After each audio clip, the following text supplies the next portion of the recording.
And this is the third lecture of neurology, that is about paraplegia. So in the previous lecture I talk about Brown-Scott syndrome.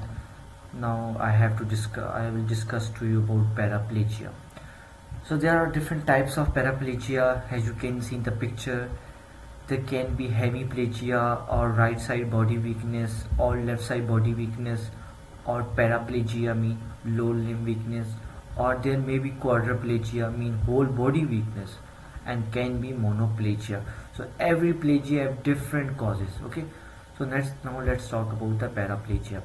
So what are the causes of paraplegia? So it can be due to trauma, it can be due to tuberculosis like Pott's disease, it can be due to tumor like meningioma, tumor of meningeal layer, neurofibroma, lymphoma, or leukemia, myeloma, glioma, and secondary deposit. So these are the some cancerous. Lymphoma is also a T cell or B cell benign tumor. Leukemia is also malignancy of blood cells. And then there is a transverse myelitis, mean inflammation of spinal cord. And then there is a tabes dorsalis. Tabes dorsalis mean what? There is a infection or damaging to the dorsal column of spinal cord, and can be due to the vitamin B12 deficiency. Why? Because vitamin B12 is the one which make the Schwann cell properly myelinated. When then there is no vitamin B12, so Schwann cell myelin sheet is not properly formed. So when myelin sheet is not properly formed, there is no proper sensation. So it can lead to paraplegia and thrombosis of anterior spinal artery, because anterior spinal artery is the one which supply the spinal cord. Then we talk about what are the clinical features of paraplegia. So then there is a loss of ability to move affected part. There will be urinary incontinence. Then there is a sexual dysfunction and unable to walk well, and loss of reflexes below hip joint or below, where if paraplegia occur in the S1 S2, so below S1 S2 there is a loss of reflexes. Then how you investigate this paraplegia? Simply we do blood test, like we do CBC, we do ESR, we do and peripheral smear for checking any infection.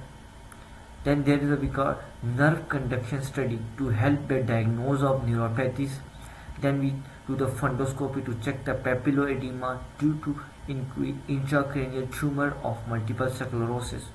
And then we do bone scan to check is there any lesion in the bone or not. Then we can do muscle biopsy and muscle enzyme we can check. Then what is the management of paraplegia? Initial step is what?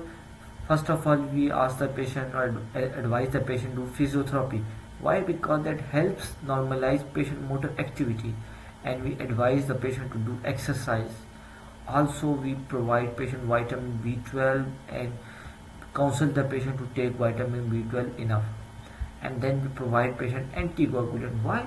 Because patient is immobile, so blood clot formation easily can be formed and can lead to pulmonary embolism.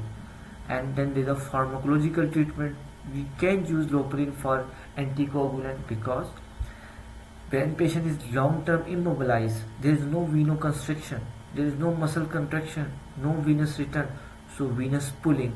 It can lead to DVT. It can that emboli, that thrombus break down into emboli, and that emboli travel and they stuck in the pulmonary artery and lead to what? Pulmonary embolism. So thank you so much, guys. I hope so you understand. Inshallah, in our next lecture we will talk about stroke.